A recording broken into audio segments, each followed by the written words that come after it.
Hey, welcome back to the Game Room. Jason's the name and reviewing is the game, or more specifically, racing is the name of the game. Today's endeavor takes us back into Agetec's A1 game subset series, which I covered years ago. Most of them are based around the Japanese Simple series. The budget titles were a mixed bag of genres and overall qualities. With the adoration I gave Shooter Starfighter Sandvine still fresh in my mind, I wanted to see if racing lived up to that same excitement.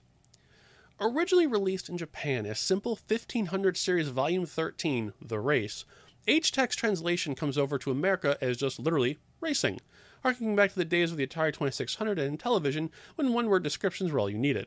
Let's jump into it.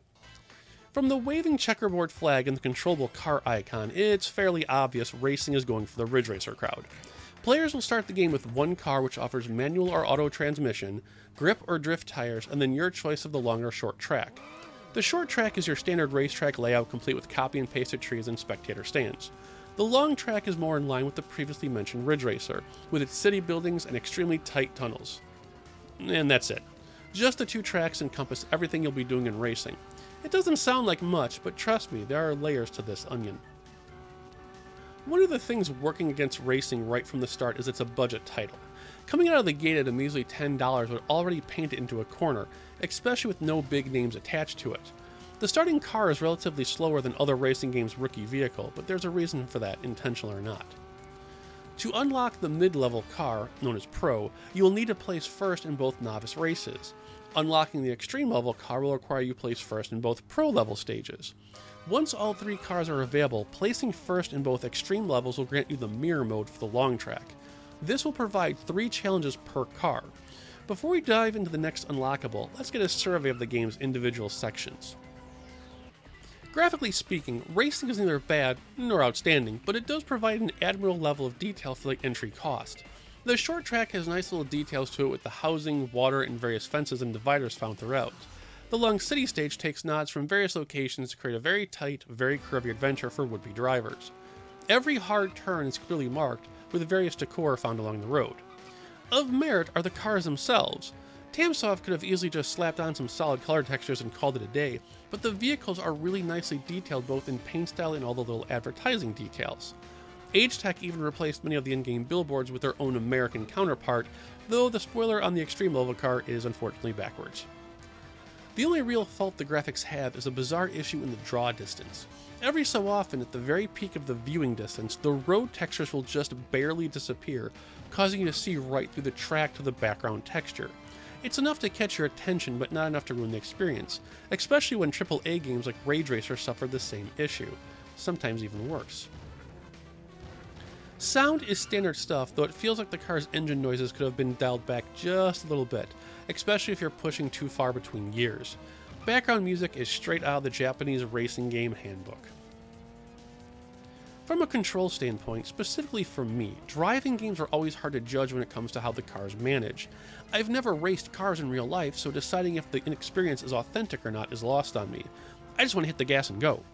Racing's simple tutorial that explains how taking corners between the drift and grip tires is a nice little helpful tip, but for gamers easily frustrated, this may come across as too hard. The grip tires at times seem more slippery than the drift tires and vice versa. In my early days with the game, I was just trying to keep from sliding into the same wall over and over and over again until I learned how to manage the car's kit setup. Like bases loaded before it, this was another game where I was so into it that I began to appreciate the finer nuances of tire and gear shift differences.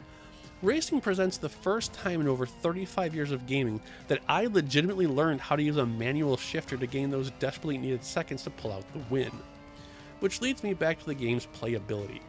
If one were to search the internet, most observations and coverage of the game bash it for reasons that would disappear if just a little more time had been given to it.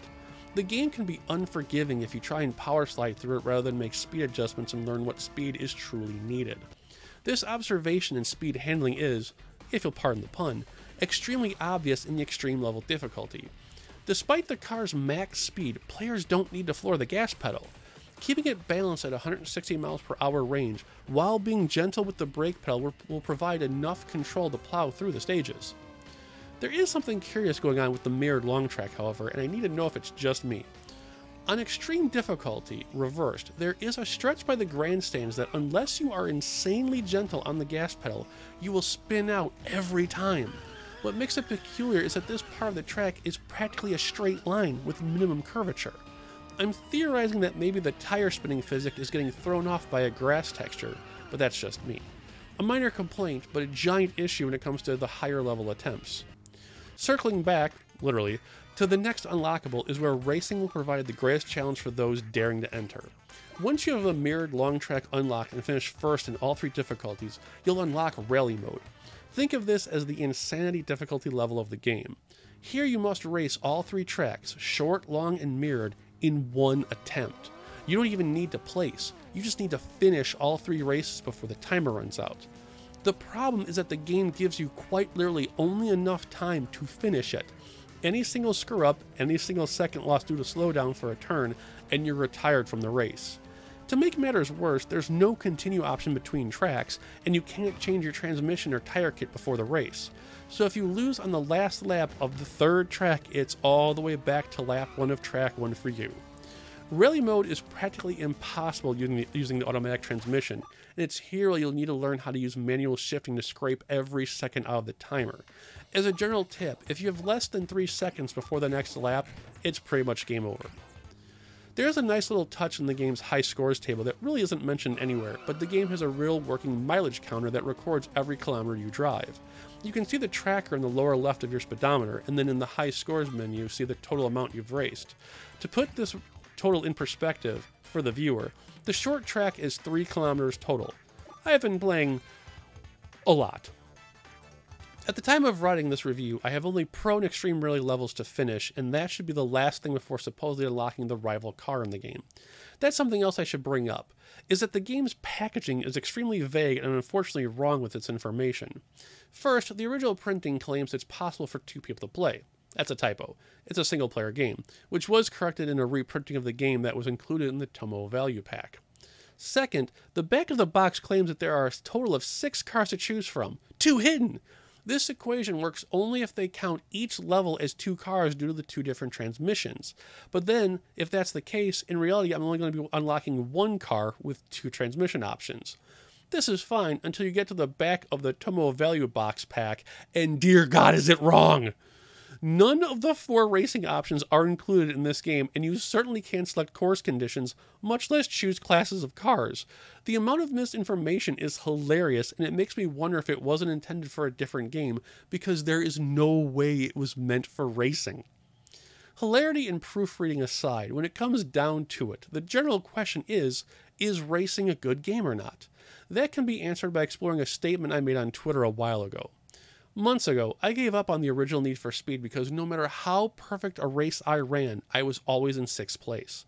Upon realizing I could still access all the tracks just by simply choosing a single race and then allowing the game to automatically move me to the next one, the entire game's dynamic fell apart.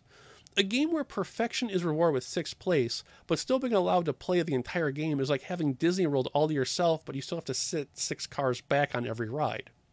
While I'm glad I am still able to access the other tracks, not having any sort of rewarding experience early on completely destroys the game.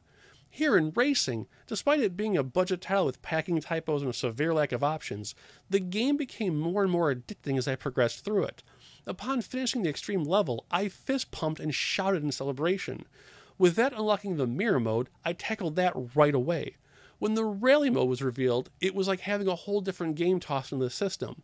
I not only had the satisfaction of accomplishing something, but was rewarded with a new challenge that I was worthy of. It was intoxicating. That sensation alone proves that racing has what it needs to find a home in anyone's library. Sure, it's rough around the edges, but what it lacks in car variety and visuals, it more than makes up in by providing a rewarding experience with what it has to work with.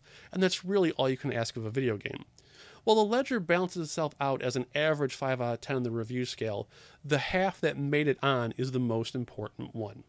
For those looking to take the plunge, the game can still be had for its $10 entry point or less, though some resellers are trying to sneak it in for a couple extra bucks. For variant hunters, there's the original release, the corrected insert release, and the Tomo Value 3 pack. The latter will be the toughest one to find, as many stores simply separated the 3 games into pre-owned products. And that does it for this episode, and I have to say, I'm really impressed with racing for what it accomplishes. It's proof that even with the little guy can still make it among all the AAA titles. Any questions or comments, leave below. Be safe, thanks for watching, and as always, play games. See you next episode, guys. Take care.